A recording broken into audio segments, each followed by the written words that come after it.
Bos Nyonya tertembak peluru di dada kanannya. Pemuda menyadari bahwa peluru ini terlalu dalam.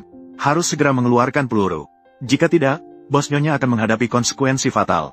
Bos Nyonya masih muda. Dia juga khawatir dia akan segera mengeluarkan sebuah belati untuk pemuda. Meminta pemuda untuk mengeluarkan peluru. Untungnya, pemuda dulunya seorang perawat dan bisa melakukan sedikit operasi. Pemuda dengan hati-hati mengeluarkan peluru itu. Pemuda baru saja menyelesaikan perawatan luka Bos Nyonya. Tiba-tiba dua pria botak besar masuk dengan sikap mengancam. Melihat situasi itu, pemuda segera mengambil belati untuk melindungi Bos Nyonya. Dan mulai saat itu, Bos Nyonya langsung jatuh cinta pada pemuda. Bos Nyonya segera memutuskan untuk menikah sendiri dengan pemuda. Ternyata kedua pria botak itu hanyalah pengawal Bos Nyonya. Dari Bos Nyonya, mereka mengetahui bahwa pemuda adalah penyelamatnya. Kedua pria botak itu segera berlutut, mengaku bersalah dan memohon ampun. Kemudian Bos Nyonya dan pemuda saling memperkenalkan diri. Saya Longki. Mendengar nama itu, pemuda langsung ketakutan. Longki ini adalah bos wanita paling kejam di dunia bawah. Dia dikenal membunuh tanpa ampun di Hecheng, dan tidak ada yang berani mengganggunya. Namun, satu hal adalah satu hal. Karena pemuda telah menyelamatkan nyawa Longki. Longki adalah wanita yang membalas budi. Dia segera memerintahkan anak buahnya untuk membawa batangan emas senilai ratusan juta. Namun pemuda merasa bahwa menyelamatkan Longki hanyalah hal sepele. Dia pasti tidak berani menerima hadiah yang begitu berharga.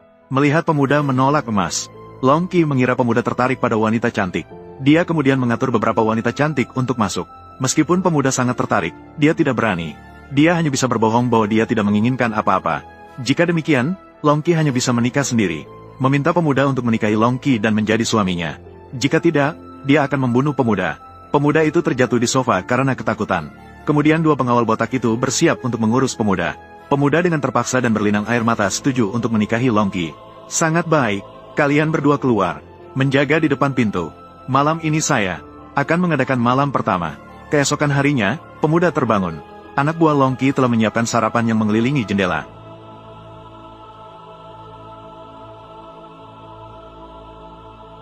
Pemuda merasa merinding karena pengawal-pengawal ini.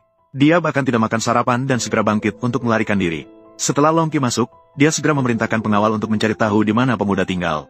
Bersiap untuk melamar dengan mahar 100 miliar. Dan pemuda itu memiliki seorang adik perempuan yang bisu. Melihat pemuda itu tidak pulang semalaman membuat adik perempuannya sangat khawatir. Namun, dia melihat ada tanda merah di leher pemuda itu. Pemuda itu berbohong bahwa itu hanya gigitan nyamuk. Tanpa disadari, Longki sudah datang dengan pengikutnya dengan penuh wibawa menuju rumah pemuda itu. Baru saja sampai di depan pintu, Longki melihat adik perempuan itu sedang mengoleskan obat di leher pemuda. Longki mengira adik perempuan itu adalah kekasih pemuda. Longki langsung marah besar. Saat pengawal bersiap untuk masuk dan mengurus pemuda itu, tiba-tiba mereka melihat seorang penjahat masuk ke rumah pemuda itu dengan pengikutnya. Karena pemuda itu adalah laki-laki brengsek, Longki memutuskan untuk membiarkan penjahat itu mengurus